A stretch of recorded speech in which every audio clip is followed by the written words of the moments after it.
যে কষ্টটা বই বেড়াতে হচ্ছে প্লেয়ারদেরকে, এখন কেউই আশা করেনি যে এরকম একটা রেজাল্ট হতে পারে। এক্সপোজড হয়েছে আমাদের দুর্বলতা, 50 ওভার ব্যাট করতে পারছি না।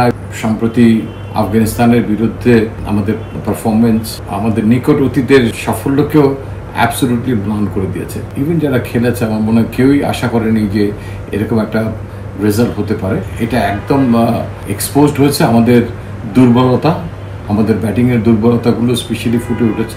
সেগুলো আমাদের ডেফিনেটলি যত দ্রুত সম্ভব তা ওভারকাম করতে হবে।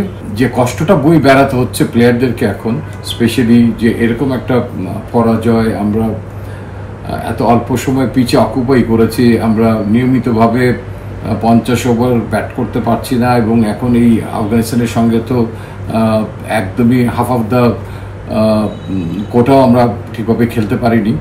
তো এটা বুকে বয়ে নিয়ে বেড়ানোটা অত্যন্ত কঠিন একটা খেলোয়াড়ের জন্য।